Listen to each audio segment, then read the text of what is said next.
worthy of the praise. I don't care what you've been through. Just know that praise is bringing you out right now. Nobody can get praise but God tonight. Come on, clap them hands.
You are the God of miracles, signs, and wonders. And we believe in your power. Hallelujah. God, we give you praise. You are the God of miracles, signs, and wonders. We believe in your power. We believe in your power. You're the God. Signs and wonders. Lord, we believe. So you're the God. Oh, yeah. And we believe. Lord, we believe. You're the God. Oh, yeah. And we believe in your power. We believe. Yeah. Supernatural, wonder working. You've got the power. Oh, you're a miracle worker, Jesus. You have all power in your hands. See, you're a miracle worker. You are omnipotent, Jesus. See, you're a miracle worker.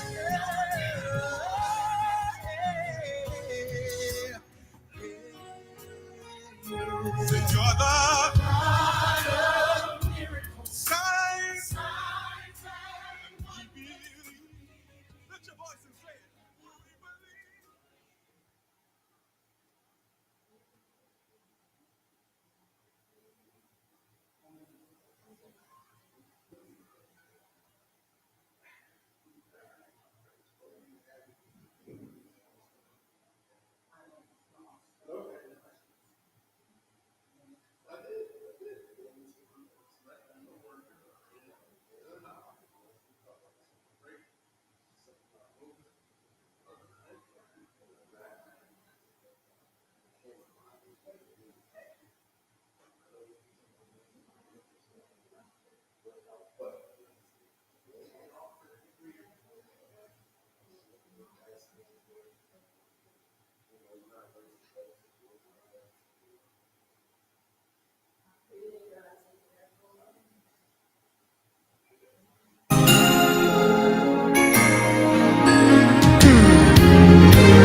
When you've done all you can, and it seems like it's never enough. And what do you say when your friends turn away and you're all alone? Tell me, what do you give when you're giving your all and seems like you can't make it through?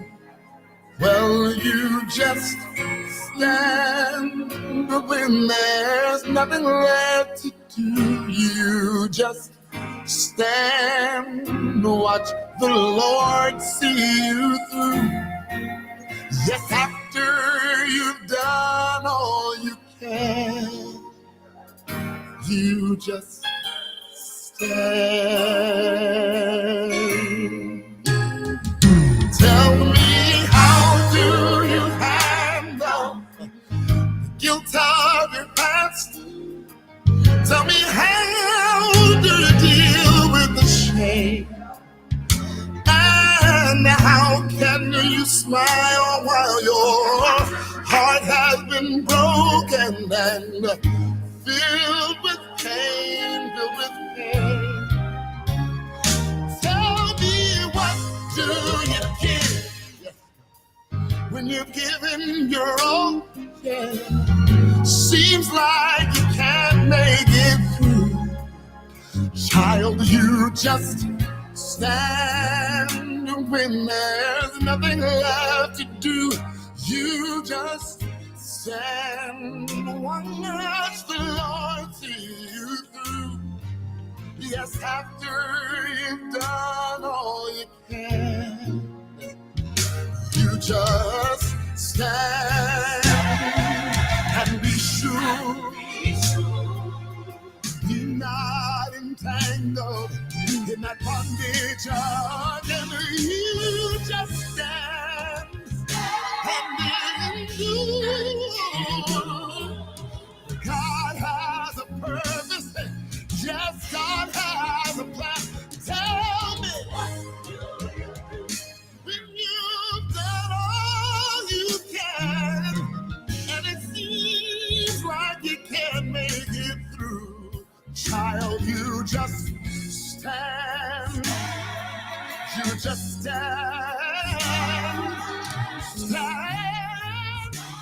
Don't you stand through the storm.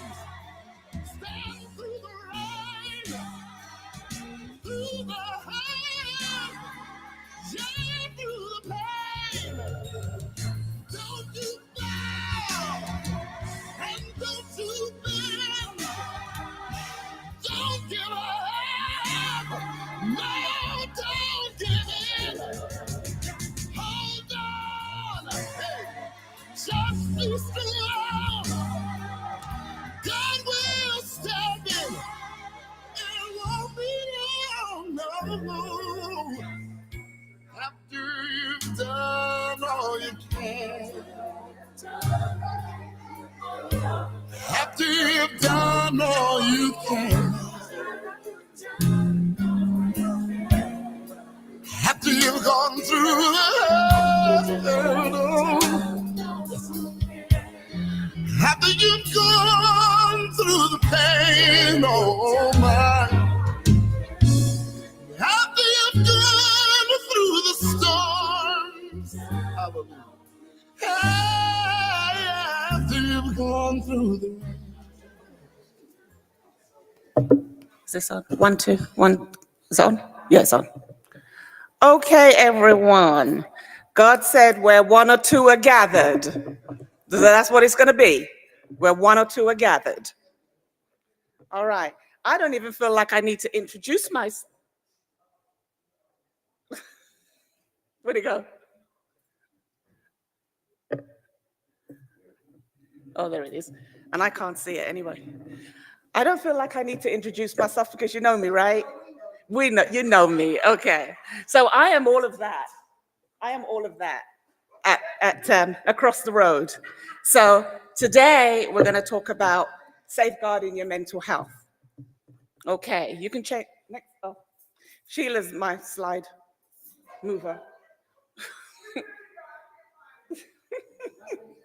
Nothing has changed.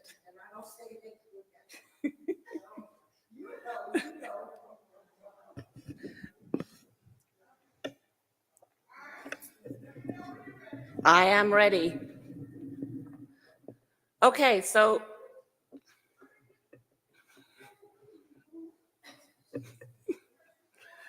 all right. Should we try again? You've had your practice run. Okay. You can next slide, please. All right, so I want you to look at this graphic over here when I have your attention. And I want you to have a look at this graphic because if you look on the left-hand side, it says 2019. And when you look on the right-hand side, it says January 2021. So this is how much mental illness, people who have told, who have recorded that they have a mental illness, either it be depression or anxiety. It has grown over 30% in those 2 years. Do you know why? Anybody know why? Yes, exactly that. There was a study done, and over 92,000 people were diagnosed for the very first time in their life with having a mental illness because of COVID. So we even had areas where people wouldn't come out to our hospital for their appointments because they were too scared to go out because they thought they were going to get COVID. So they wouldn't go to the emergency rooms. So this is why. This is not even people who've always had mental illness. These are people who have it for the first time in that time. Next slide, please. And here, I don't know if you can see it clearly, but I know the slide. So basically what they're saying is that all adults who have been diagnosed with mental illness in those times, in those few years, about 33% is adults for the first time. And then when we're talking about young people, so youth, between 18 and 24, it's nearly 50% of them have been diagnosed with a mental illness. And a lot of that is to do with isolation in the home because they couldn't go to school. So they had to do everything online. And when you're constantly looking online to do your work and then you've got your finals and then you want to graduate, that will take a whole toll on your life. So for young people, 50% were diagnosed with a mental illness, and it would be anxiety or depression. Next slide. So what we need to do, all of us, is take a minute. We need to take time to stop. We need to take time to think about our own illness. You need to look after you. Many people are going through stress, anxiety, and they brush it off, or they don't want anybody else to know. So this is why I say you have to stop and think about your illness, because your mental illness, once it takes over, it is worse than a medical illness. Next slide. So let's just talk about what it is. So when we think about mental illness, what is it? It is something, it's an illness. We're talking about depression and anxiety mostly. It is an illness that can take over your life. It's not constant. It is, people will go into a crisis. So you may find that for a number of weeks or a number of days, if you're not treated, you'll feel like you just don't want to do anything. You don't want to go to work. You don't want to go to school. You don't want to take part in activities that you would normally participate in. It really does weigh you down. So I think the next slide is going to show you what it looks like medically. Nope, it's not. So we're going to understand mental illness. So when we look at it, people think that mental illness is like, it just appeared. Well, it didn't. It's very, very common, but people don't talk about it. So, you know, I always tell people, when I say to them, what is it, 8 years ago, 10 years ago, no, more than that, a long time ago, about 18 years ago, I had open heart surgery and I was off work for 4 months, but I'm okay now. I'm good. People would say to me, Ruth, don't you think you should sit down? Ruth, don't you think you're doing enough? Ruth, don't you think? They all care about me, right? But if I had told you I lost my job and then I went into depression, I didn't get out of bed, I couldn't go to work, I didn't even want to look for work, and now I've got this job and I'm okay now, you're gonna say, you better watch Ruth, right? Don't make her angry, because she'll get mad and she'll flip on you. And that's the way people look at mental illness compared to a medical illness. So people won't talk about it. Next slide. So here are some myths about mental illness. Mental health problems don't affect me. Well, somebody in this church said to me once, they said, oh, you work in that crazy place across the road. And I said to him, well, One of your family members could have a mental illness. You don't know. Every family has someone who has a mental illness. And I was so disappointed that somebody would say that to me, because I'm over there to care for people and to make sure they get the services that they need. That's what I do all day, is get access for people to get services. So it doesn't affect me. Seniors. So seniors, people think that, one's getting older. So think about it. You've probably lost, if anybody is a senior here, and I can't see anybody who's a senior, but you've probably lost some friends in your lives, friends that they were lifelong friends. And you're seeing, I've got less friends and I've got less friends. That can give you depression, because your time's coming, but you're seeing all your friends die around you, right? So people would say, oh, they're just getting older. There's nothing wrong with that. They're just getting older. So, that's it. But today, older people are being diagnosed. They're taking the time to diagnose older people because they can have a mental illness and they can be cured if it's a temporary, if it's because of a loss of a loved one, if it's because of a loss of a spouse. So now they're diagnosing, whereas before they'd say, you're fine, you're just getting older. People who have mental illness are violent. How many times do you think about someone saying that somebody has a mental illness, so they've got to be violent? You don't know what they're going to do.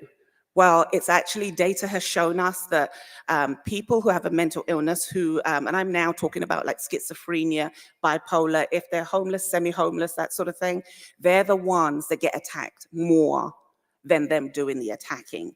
So people with mental illness, they're sick. Even if they're violent, they're sick because they don't know what they're doing. But it doesn't mean that it's okay for them to do it. It just means that they are sick. And then mental illness cannot be cured. Well, it depends on how you look at it. You can have medication or therapy and you can be stabilized and lead a great life. So can that be cured? No, the mental illness is still there, but if you do the right things, it will be stabilized and you can lead a normal life. Okay, next slide, please. So let's talk about depression, because that's one of the most common of illnesses. Many of us can have depression sometime in their lives. I lost my brother to COVID and I wasn't allowed to travel. I lost my mother because she wouldn't eat because my brother died. Then I lost my dad because he wouldn't leave the house because my mother died. So in 2 years, I lost 3 people, and 2 of them to COVID. My mother just died. So it would be all right if I got depressed, right? And it would be natural. It would be natural. But would people look at me as, oh, she got a mental illness? No, I'm depressed because I lost my parents and my brother all in one go. So that can happen. That can happen to you. And it has the same sort of symptoms, which we'll talk about, as anxiety. So let's see if there's some symptoms here. Next slide, please. I forgot to say it, sorry. Next slide, please. So somebody who has major depression, like I said, they can lead a normal life, but anything can happen. It could be you have an illness, flu, it could be something's happened and then you go into a crisis. A crisis means that you are now suffering the effects of your depression, even if you're taking medication or not. It changes your emotion, your physical being. You have aches and pains. So let's go to the next slide and I'll tell you about the aches and pains. It's coming up somewhere. There it is. Okay, so if you can read, if you can see that clearly, when you talk about physical, so someone who's never had a mental illness, you can have pain. You can think that you're having a heart attack. You can think that, you've got backache, you've got all sorts of pain. And then you go to the doctor and they say, your labs are fine. Your labs are fine. So the next thing they're going to do is start talking to you about your mental illness, because a mental illness can come on like you have physical pain, like there's something wrong with you. And then behavioral, it's very emotional. People may cry a lot. Not everybody does the same thing, but people may cry a lot. They may withdraw. They may do so many things that they wouldn't typically do. And then when it comes to psychological, they feel guilty. They'll feel bad. They don't want people to know. They feel as though they shouldn't be this way. So that is what depression, signs and symptoms can do to you. Next slide, please. So then we have anxiety. So let me give you this very quick story. So every year, Altoona, they play Harrisburg High in football. So every year, we go up on a Friday in the afternoon, we get ready, we go to the game. We are the only people sitting on the visitor side. And sometimes, some people from Harrisburg, they come up as well. So let's take last year. Last year, I think about 3 or 4 of your friends came from Harrisburg. So we're sitting there, crowd Altoona, right? So they went to Harrisburg, got a touchdown, and then the guy went to do what's that called? A what? Extra point. He went to do an extra point, and he missed, but it was okay because we got 6, right? So then we got another touchdown, and the boy went to do an extra point, and he missed. So we're like, what is this boy doing? So then we got another touchdown, and he came on, and everybody's shouting, the 5 of us, right? What they put that boy on again for? What did they put him on again for? So we're going, boy, if you miss, he got the touchdown, he got the extra point, right? Can you imagine his anxiety for knowing that the 5 people over there are screaming and the thousands of people over there are miss it, we just want you to miss it, right? So that is okay, that type of anxiety is okay, because he'll get over it. But when you have anxiety and you cannot get rid of that pain in your stomach, you don't want to leave the house, you don't want to do things that you would ordinarily do, that's when you need help, because that's not going away. You can have medication, you can have therapy, you can do all sorts of different things, but it's not going away unless you treat it. So that's the difference with anxiety. So let's go. The next slide, please. So again, the signs and symptoms are very similar. They look like a medical illness. But if you know that you don't want to do things that you were doing, you feel bad about yourself, like you think people are going to look at me this way, and I'm sure there's something wrong with me, they don't want to talk to me, or if you see 2 people talking over there, you think that they're talking about you, then you likely have anxiety. So you need to get help. Okay, next slide, please. So what are you going to do about it? So these are very simple things. I would always recommend that if you know you have some sort of an illness, that you go to the doctor, but there's a lot of things you can do for yourself. You got to be able to, if you can exercise, and I don't mean going to a gym, I mean going for a walk. If you can talk to yourself and tell yourself something positive, if you can read a book that you really enjoy doing, go back and think about the things that you like doing and then start doing them.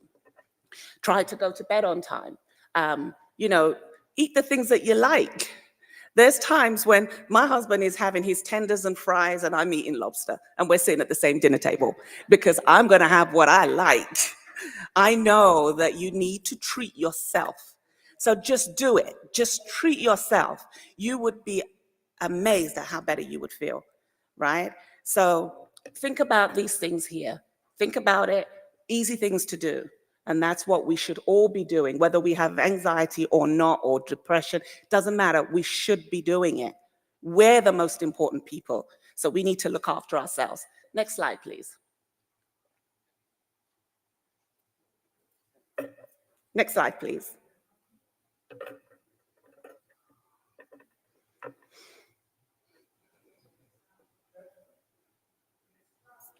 It's stuck.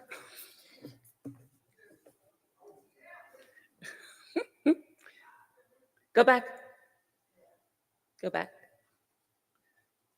Go back. Go back. Is that it?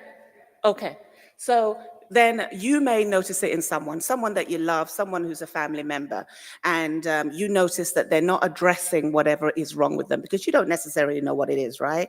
But you want to be able to talk to them about what you're seeing. So if you see someone and they have changed in front of your eyes, it could be anything. It could be wearing the same clothes for the week.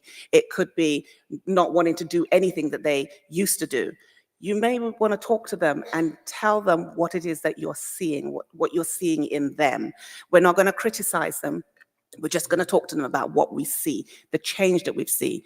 And don't do it when you've got everybody around and say, Susie, I can see there's something wrong with you, but do it in private. The mental illness is such a private illness. So if you do it somewhere where it's not acceptable, the person will never speak to you again. So think about that. Think about that. If it's somebody that you don't know, but they're either working with you or something, they could be going through some kind of trauma, some sort of sexual abuse, anything. So if you don't know them that well, never touch them because it could trigger them. So that could happen as well. One of the things that some people who have a mental illness and they're not wanting to share it is they'll take a long time to answer you. So you have to be patient. So if you ask questions, make sure they're short and give them time to answer, because sometimes the answer, they're processing it in their head. They're thinking, do I trust you? Don't I trust you? Should I tell that person my secret? You got to think about those things. So, give them time. Next slide, please. And then, boy, are we judgmental. Just because they tell you something and you might think, well, that's not that bad. It is to them. You have to think about them. Whatever they tell you, if they choose to tell you, you may never experience it. So you must listen non-judgmentally and let them speak and let them tell you, okay? We want to be present with them. The one thing we don't want to do, people tend to do this, is that they will say things like, yeah, I remember, I was going through something years ago and this is what I did. It's not about you. It's about them. You let them talk and you tell them, if nothing else, that there is always hope. There is always hope. There's enough resources out there. It doesn't mean you have to go to a psychiatrist. It means that, like I showed you in the other slides, there's things that one can do that they may not be thinking about. Next slide, please. So we want to encourage them to get some help. And when I say professional help, that could just be going to their primary care. Because if they can speak to their primary care physician, they may not need a referral for a psychiatrist. They may not even need a referral for a therapist. Some physicians are very qualified in order to support you. So you may not need to. Or he may think, or she may think, that it's serious enough that they do need to help you get to the next stage. So you want to encourage them. Encourage them from the slides I showed you earlier about what to do if it was for you, but also encourage them to go get a physical, because a physical tells a lot. I showed you the slides where the medical illnesses that one can get is a symptom for mental illness. So get them to go to their primary care at the very least you can do. And the other thing is, next slide please, is that they can either really trust you and they want to hang on to you. Just show you the next one. Did it stick again? Yeah. So one of the things we want to do is we want to encourage people to get their own help. You've helped them one step of the way, but they may really like talking to you. When my parents and my brother died, my sister said this to me. She said, all her kids said that they wanted her to get some help because she's very fragile, very fragile. I act like the oldest, but I'm actually the baby. And she said, oh yeah, I don't need to go to anyone because I got you. And I'm thinking, no, you don't. No, you have to go for help, because she was grieving too much. So the person may get used to you and don't want to go for help. So you got to encourage them to go and get help. They can't use you as a support because it's not going to be good for them and it's not going to be good for you. All right, next slide, please. So you've done everything you're supposed to do. You've done it well, okay? But then the person doesn't want your help. So you know there's something wrong with them. They don't want your help. You might not be the right person. You might not be that person. It doesn't mean that they don't want to share anything with you. It's just that you're not the right person. When police go into a negotiation, they normally start off with 2. And whoever gets the best response from the potential criminal, the other one walks away because he's decided or she's decided to talk to that one officer. So you may have situations where you think that you're the right person. You think you're doing it for your mom. You think you're doing it for your daughter or someone that you really love, but you're not the right person. But let them know that you're here for them when they need you, should they need you. And maybe recommend somebody else that they would talk to. Don't walk away and make it about you and say, I don't believe it. I wanted to help them and they don't even want to let me help them. It's not about you. It's about whoever that person is. Okay. All right. Next slide, please. So we made it. What's the time? 6:30. Okay. Well, you guys have to work now. These were my just in case slides. So you have to work now. So we're going to have a quiz. Now, I know you two. I know you got a mouth. I know you can speak. I know you ladies from the time I was in church with you. I know you can answer me. Some of the people over there, I'm not so sure.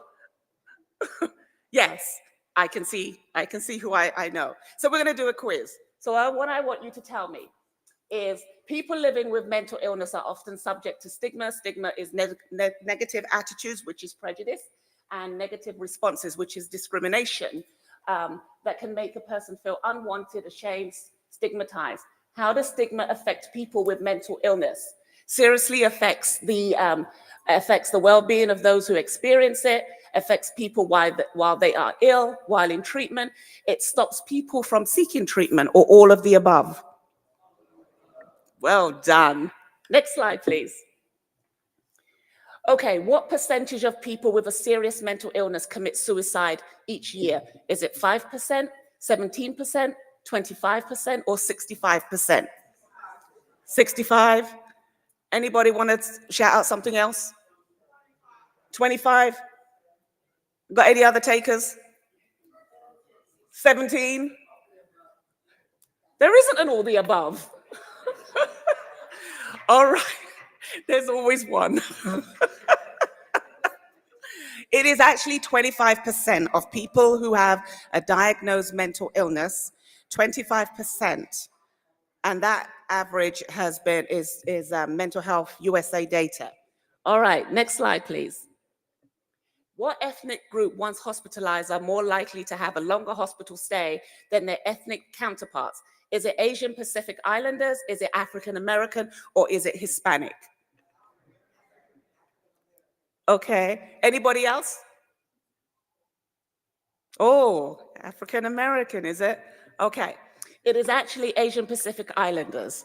And the reason why it's Asian Pacific Islanders is because in some of the countries in Asia, they don't even know what mental illness is.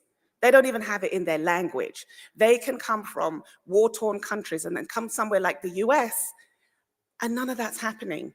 So they go into a crisis because they could deal with it in their own country, but coming over has given them trauma. So they end up in hospital and they stay there a whole lot longer because there's so much to unwind. But I will tell you something about African American people. So they are not the ones, but the men are. The men stay longer because they will not go for treatment. And then they get taken through the emergency room into the hospital. And then when they come out of the hospital, they get their outpatient appointments and they go, I'm all right. So they don't turn up. So we have the highest no-show for male African American because I would say they're too proud, but what's proud about being proud when you're ill, right? Okay. And Hispanic people, well, they have families. The whole family comes. They have the best family therapy ever. So they are so compliant because they involve the whole family. Next slide, please. What is the reduction of life expectancy of people living with a serious mental illness? Is it 5, 10, 20, or 25 years? 20? 10? 5? I feel like I'm at bingo. I can't even play bingo. Anyone else? It's actually 25 again. It's 25. Yep. We had a lady in our church and she was compliant some days, not compliant other days, very all over the place. And then she died. And she died because when you have a mental illness, if you're not getting it treated, how are you going to treat your medical illness? So you could have high blood pressure, you could have diabetes, you could have all these things. But if you're not treating your mental illness, then you're definitely not treating your medical. So that's why that number is high. Okay, I think there's one more. No, there isn't. So this is my husband and I, one of our favorite authors. Oh, and he's English, by the way. Even though he's dead, he was English. So I want to leave you with this.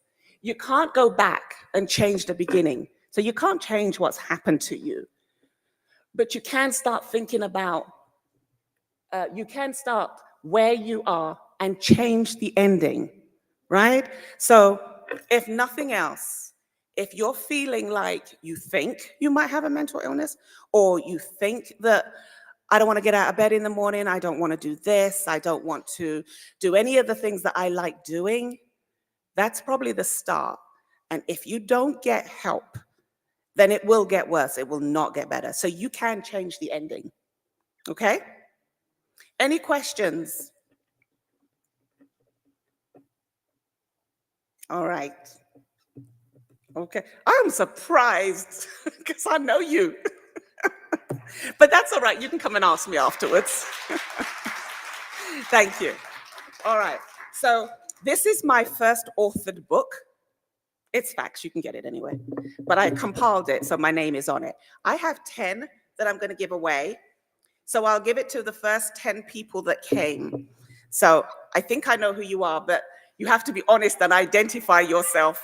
So if you want one, you can certainly have one. Okay.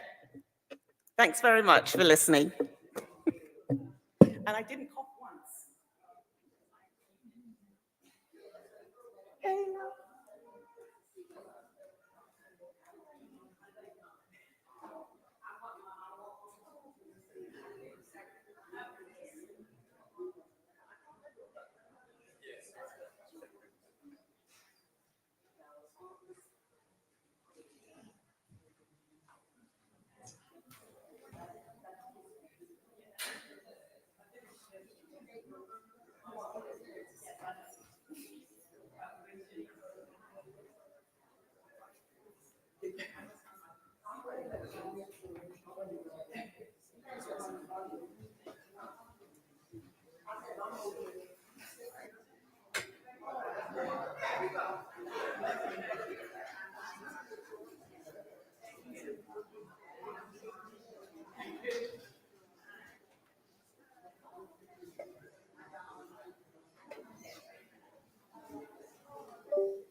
Do it again, please.